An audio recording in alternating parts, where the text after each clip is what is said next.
art is so subjective that you can't be really mad or take anything personal when you know somebody outshines you. You know. I also, you told me before, like you are also a veteran, and so how you translate your army experience as a tattoo artist? The leadership aspect of it, and not so much being a leader of others, but being a leader of yourself. Oh my god! Oh my gosh! No, let me cancel all my appointments. Yeah. But you're gonna be like, you know what? I got it. And that's a funny story. I was a recruiter in Houston, and we were going to put one of the enlistees, and he was about to go off for basic training, and he was an apprentice at a tattoo shop, and I was intrigued because what's funny is, don't laugh at me, but Rayados, tattoo podcast only, make you laugh. There's stories and sit back in this world we're going.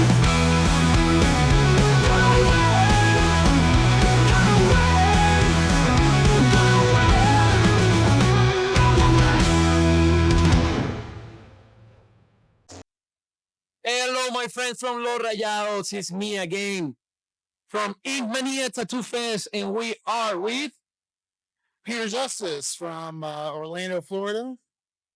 Hey Peter. How you doing today? What's like Man, I feel great, dude. This has been a great experience, a good learning experience.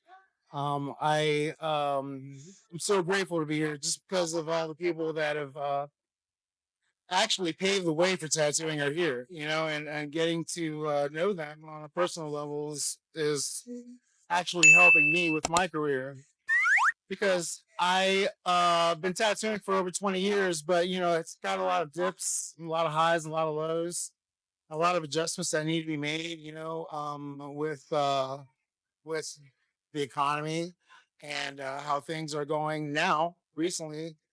And but no, I'm grateful to be here because there's a lot to learn from a lot of people here, young and old, in the industry and or not in the industry. And I've seen some beautiful tattoos, and I've gotten some tips and insights on business ideas and different ventures and avenues to take with my career, and even some inspiration from some of the old timers here to keep me doing what I love to do. do you know like this is what it's all about, like tattoo conventions, this is the place for networking, like let your tattoos be seen by different judges, and maybe you can get some feedback. But Okay, so funny thing about that is, um, since I've been tattooing and traveling, uh, I've ironically had a lot of the same pieces before different judges in different states of the country, to include Hawaii.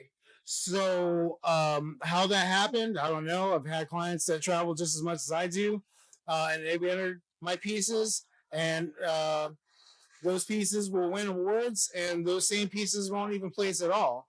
So it's really um, it really boils down to what my tattoo is up against, And art is so subjective that you can't be really mad or take anything personal when you know somebody outshines you.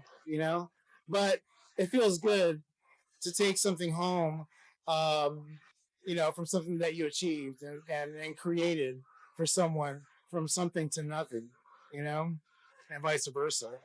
yeah, so many people believe the artists, they all have the particular ego, but some people believe artists have a particular ego. But I see that in the tattoo industry, many people is willing to hear some feedback, get some improvements and things like that. And this is something that I used to learn when I was in the military. You have the AAR, give me three sustainments, improvements, things that you like to see. But I also, you told me before, you are also a veteran, and so how you translate your army experience as a tattoo artist? Oh wow, that's a great question. I never really tried to coincide my military experience with my tattooing, but I do understand how that experience can assist in what I'm doing for myself in the tattoo industry, like the leadership aspect of it. Um, and not so much being a leader of others, but being a leader of yourself and being self disciplined. You know, having the wits to keep going and continuing when times are slow or when times get harder. You know, I think the military has instilled enough discipline in me to um, stay, I guess, proactive in the community, proactive in the tattoo industry, and constantly learning and taking leadership with how I tattoo, how I run my business, and how I treat others, especially when it comes to social environments like this, because we are a community of tattooers, and there is a sense of community, um, and I think that's important. I think over the last over the last 4 years, or maybe the last 3 or 4 years, maybe a little longer than that. I've started to see a gradual shift in how community became diverse and divided and inclusive, and it's become so inclusive to the point where our craft is somehow being taken for granted. You know what I mean? Because I feel like there's more apprentices now than there ever has been. I feel like there's since people like a regular person off the street that decides they want a tattoo, they can purchase that tattoo machine on Amazon.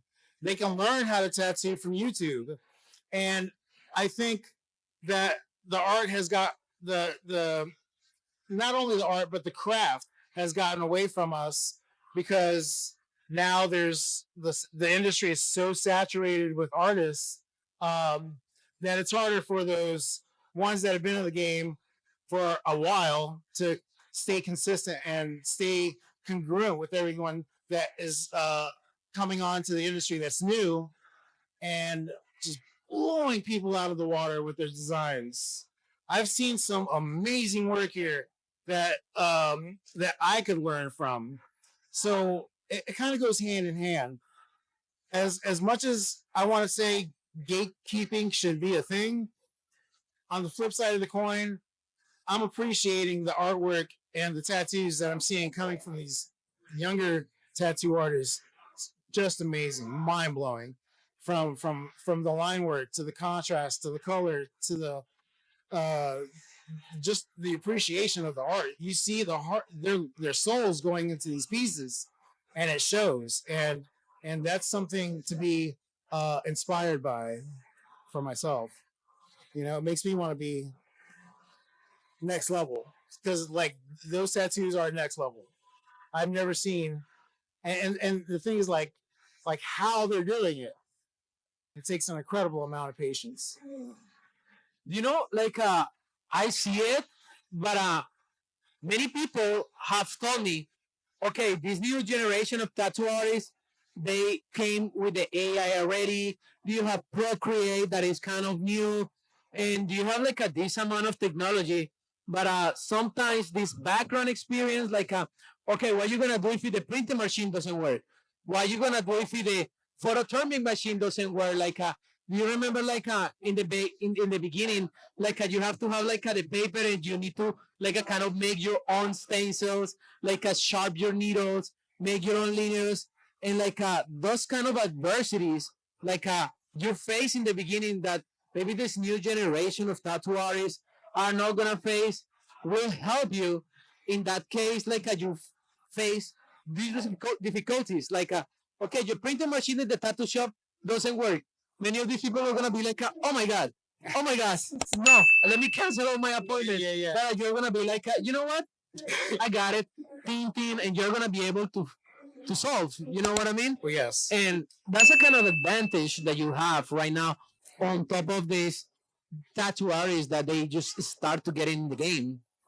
Absolutely, 100%. And I'm so grateful that I came from a time where tattooing was not that easy. Like you, I would burn my fingertips making needles every day, and making enough needles for the week so that I wouldn't have to go through that every day. So then I'm just over here. I'm trying to evolve in my own craft, with my mentor behind me, always constantly uh, bitching about how I did things. And he's like, because I was already in the military, and and that's a funny story. I was a recruiter in Houston, and we were going to put one of the enlistees, and he was about to go off for basic training, and he was an apprentice at a tattoo shop, and I was intrigued because what's funny is, don't laugh at me, but I saw this movie From Dusk Till Dawn, remember? And George Clooney, he had the tattoo, the tribal tattoo that was going up his neck, and I was like, man, that looks so cool. I'm gonna get that. Um, so my first tattoo was a tribal tattoo, done by this apprentice, and so I said, so what are you gonna charge me for this? I'm so new to this. He's like, for you, I'll do it for $1. Yeah. He gave me $1 worth of 5-hour tribal on my arm. That turned into hamburger meat that his boss had to fix eventually. But that's another story in itself. But when when I asked him, because I was just, I was just in another world while I'm getting tattooed by this guy, and it was hurting, but I didn't know that he was really messing me up, But again, it was my first experience getting tattooed, so I asked him, I was like, "How does one become a tattoo artist?" And he goes, "Why do you draw?" I'm like, "I haven't drawn all my life, man." He goes, "Oh, I didn't know that." Well, maybe you should, uh, come by sometime when my boss is here. Show him your sketches or whatever it is that you have, and he's either gonna say, "Wow, this is amazing. When do you want to fucking start tattooing?" Or he's gonna tell you to have a nice day, you know. And I came in the next day with all my artwork, and the rest is history. Oh my god, this is like so you were recruiting this guy, ready to send him for basic training. Yep. And and I end up, yeah. He ends up being a soldier, and I ended up being a tattoo artist. That's crazy because I don't know, like things that I learned in basic training that I came in 2019. So Yeah. it was like a kind of like a good time because the sergeant major of the army that he was before, he was like a famous because he implemented like a tattoo ban, like a you used to need like a approval from your commander to getting a tattoo because he was getting considered like a damage to government property. So you're not a human being, you are like actually government property. But then it became like a the deregulation of AR 670-1, like that is like a appearance and like how you how to look yourself. And like right now, if you, for example, go to a military base and you see everybody on PT, sleeves, leg sleeves, and things like that. As a higher it goes in the ranks, more tattoo that they got, and like the most profitable tattoo shops are those ones who are right outside of Fort Jackson, Fort Leonard Wood, Fort Benning, Fort Stewart, like a right outside military base. And I see like in the military, that's when I start to get in like pretty much into the tattoo industry. I have more budget, so I start to like pay better prices for better tattoos and things like that. And when I came back, I see like a tattoo, like a catalyzer, like when I was getting a tattoo, like this pain, I was saying, okay, this is nothing compared to what I've been through. And sitting over there talking with the tattoo artist, and like they were listening my stories. And I believe like a tattoo artist is like a tattoo artist dash therapist dash psychologist dash personal counselor. And I don't know, do you have like a chance to getting a tattoo in a veteran to a veteran, and like you and him like making that connection, both veterans, but you as a tattoo artist? Absolutely.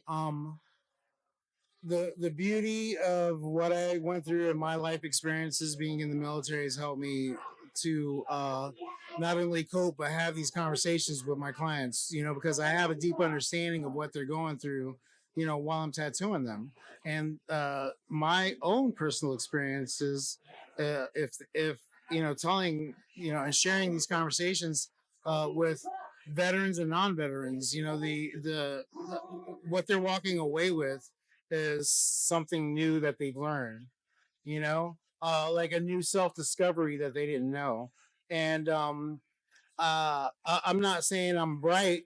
I'm not saying I'm wise, but I'm saying that whatever help that I can provide, but besides giving that person a tattoo, and telling them my own personal story and helping them cope with whatever it is that they're going through, if I can do that, then I've lived a good day. You know, um, I think I find a sense of purpose not only by providing a piece of art for someone to wear for the rest of their life, but um, you know, I'm a community tattooer now. You know, it's like I was on the road dealing with all of these things at the same time having PTSD, you know, from the military and traveling and the amount of traveling that I was doing and the amount of annoyances and people that can, you know, trigger you um, was very difficult, you know, because you're trying to keep your head on on a level, but you're trying to keep it also on a swivel because when you're traveling that often and when you do have those little things that agitate you or trigger you, you tend to it tends to build, you know, and you don't really know anyone's struggle, so you want to be nice to everybody every day. I think somebody's who was that said that. Robin Williams said that. You know, comedian that died. Um, but I right now have a veteran that I am tattooing, and he's a Purple Heart veteran. He I don't remember where his occupation was, but he was a Marine and he got shot. So he got his Purple Heart. They medically discharged him, but he did honorable service. He completed the term of service, and I think he did a few tours. But he remembers it like it was yesterday. He's almost 60 years old. It happened over 40 years ago. But you know, it's like, and I've made myself accessible to him and letting him know that he can contact me anytime. And he does. And he does contact me and he's like, hey, man, I'm going through it. You know, is there any advice you can give? Are you going through it? Or I'm like, dude, I go through it every day. But, you know, I have my ways of coping with it. You know, I have my mechanisms and I have my, you know, things in place to keep me at peace, you know? Um, and making him realize that this stuff happened a long time ago, man. You know, you're safe. You're in a safe space, and you have people that care about you, and that's what you should sound with. You know, and staying present is probably the utmost important is staying here because if you think about what you did back in the past, you're going to be depressed because you're always going to think about how you can change that. If you think about everything that's going to happen in the future, you're going to be anxious because you don't know what the future holds. So you're going to be biting your nails the whole time. So it's key and most important to just stay present and stay with the people that care about you. And and um yeah, he's still with me. You know, I've been tattooing him for over 10 years and he's still with me. And he has his struggles and he has his demons that he deals with. But, you know, our demons shake hands and give each other high fives, you know? Yeah, sometimes when the demons tries to like or sometimes when you say like you're chasing the dragon, like but that's important like you do that for other veterans because nobody better to understands you that somebody who wear the same boots that you wear and face maybe not the same situation but something similar and like you know what the person is going through, you know, like going back to the tattoo industry, Like right now we have AI, like a couple words, couple clicks, and you have like a whole design, a whole new thing that is not available. Maybe back in the day, like you have to like draw, like actually draw for a customer, show it to him. No, maybe I don't like it. Redraw everything again and things like that. Uh, how you think AI came to change the tattoo industry? I okay, so um not to go on any kind of political spectrum, but Elon Musk said it best when he said that when AI is released to its full potential, you really have summoned the demon. But he's right because in this manner, at this time right now, I love AI because, and I'll tell you this, you're you have a concept that's given to you by an individual. You're spending hours and hours and hours at a time out of your day creating for an individual. And I've always had a good relation, a good rapport with my clients. Um, and I always try to get as much information as I could so that I wasn't that guy that was having to redraw and redraw and redraw until the satisfaction came from the client. Um, I was fortunate in that respect. I had designs already made, but now with AI, you're turning hours into literally minutes of design time. And with the design is like you're not actually just really well. This is what I do. I don't take that I'm not satisfied with just one image. I'll prompt it. I'll regenerate it until I see elements of the design match what I'm thinking, and I'll take it back into Procreate and I'll adjust, manipulate, minimize, enlarge, whatever I have to do to make that design specifically tailored to the client. And and I use that AI image or AI reference as just that, a reference. And you know, everybody's doing it. So why not? You know, um, but literally, it's a great tool now. I don't know what it will become in 10 years. I just know that it's working for me, and I'm able to spend more time with my family and the people that I love because I'm not sitting at a desk with door closed and shutting everybody out so that I can finish a design for someone.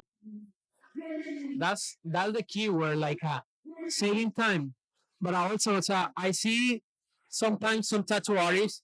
I don't want to put names, but they know who they are, and they usually take the design of the AI. Okay, look at you did the design. Oh my god! But this hand has 7 fingers. Like the eyeball is kind of like backwards. So it's pretty important for a tattoo artist, like take that like a reference, check it, and put your hand on it. Right. Like take the work.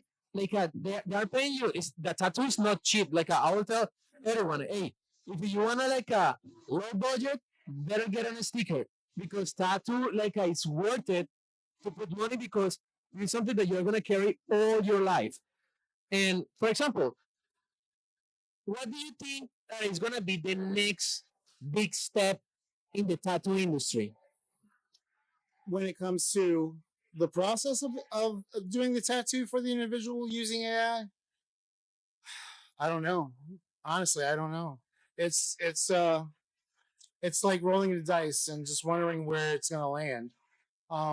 It could again it could work to help and it could work to hurt, and it's how the individual accesses it, manipulates it, and uses it to their advantage. Are they going to use it for good? Are they going to use it for bad? You don't know. Um, in relation to tattooing, it's kind of the same way. You know, uh, you could have a book full of AI images, and people will ask you if you draw it, and you say, "Yeah, you're using it for bad." But if you tell them the truth and you're being honest about the designs that are in that book, then you're using it for good because you're being honest. And you should, first and foremost, there's three things that are always guaranteed to come out. You've heard this, right? The sun, the moon, and the truth. And it's always best to be truthful with your clients. Yeah, So yeah, use it for good or use it for bad. It's up to you. It's on you. that's pretty good. Like, do you have like any story, like a funny that it happens to you while you tattooing somebody? Oh my gosh. Oh yeah, I think I wouldn't say it was funny, but I was tattooing somebody and I asked them to move on the bed so that I could reach a part of their leg, and when they did, they cracked one off, and it was so loud. They farted. They farted. They farted practically in my face while I'm tattooing. And I'm like, okay, all right. And it was loud, and I was like, Like a get color. yeah, it's like, do I just play this off, or or do I say, do you want to use the bathroom, or but I mean, as far as funny things, like, I like to make people feel very comfortable. So I do like to have conversations that are funny, and people that do like my sense of humor come back, So, and it's my because my sense of humor is very dry. It's very old school. It's very raunchy, and it's like you're either gonna love it or you're gonna hate it. Is what is what it is, like I'm right now back to college and using my GI Bill, and I see like for specifically our sense of humor, like most universities are doing like a veteran launch just to keep the veterans of camp in one specific place of campus because they know our sense of humor, the words that we use, and things like that. Like some people in the civilian side, they could get mad, they could get offended, but we don't care. We just say what we want to say. So, okay, Peter, how the people can find you, how they can get a tattoo with you, and what kind of tattoo styles you like to do.